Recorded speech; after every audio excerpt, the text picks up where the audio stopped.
Jon Stewart is the latest celebrity standing by Joe Rogan as he faces the wrath of cancel culture.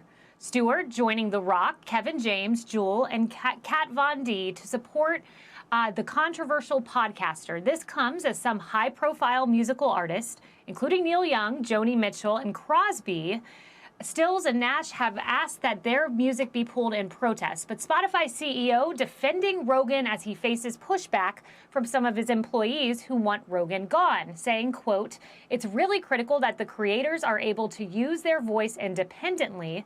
And it's also critical that we have diverse voices on our platform." Rob, this Spotify CEO, I love hearing him say, I'm not in the business of dictating discourse. It's refreshing. You know, compare that to Twitter CEO and Facebook CEO who have taken an opposite approach.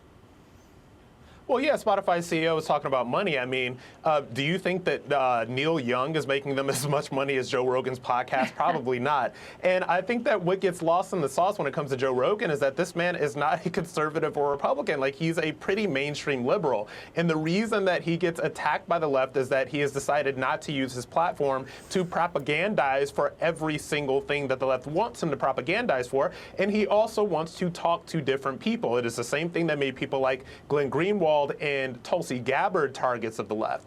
And so I think that these artists kind of coming around to support him, and especially when it comes to people like Jon Stewart and others, it is sort of them sort of standing up against that woke far left culture that wants to cancel anybody who says anything that is outside of the propaganda that they want to push. So good for these people for standing beside Joe Rogan. But at the end of the day, it's really not so much about Joe Rogan. It is about these people sort of standing up against the far left, and they're using Joe Rogan, who is a somewhat controversial, liberal-leaning person, to do it.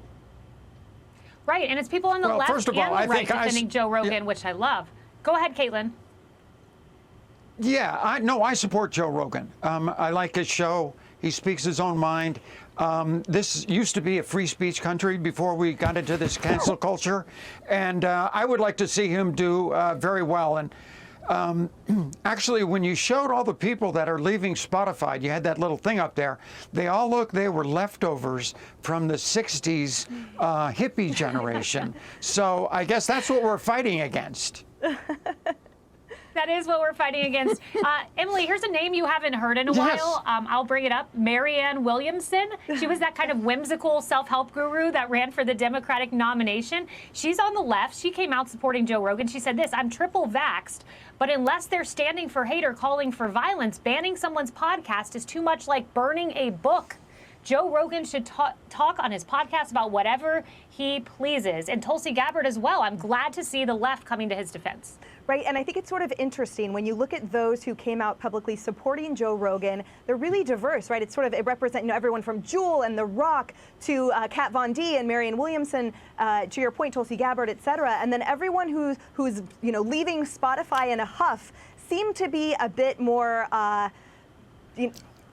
in the same group as Caitlyn pointed out. So I think that goes to show that at the end of the day, what unites us is that commitment to free speech, to public discourse, to hearing ideas and being thoughtful about it, rather than the commitment to cancellation, which a very specific group of people have.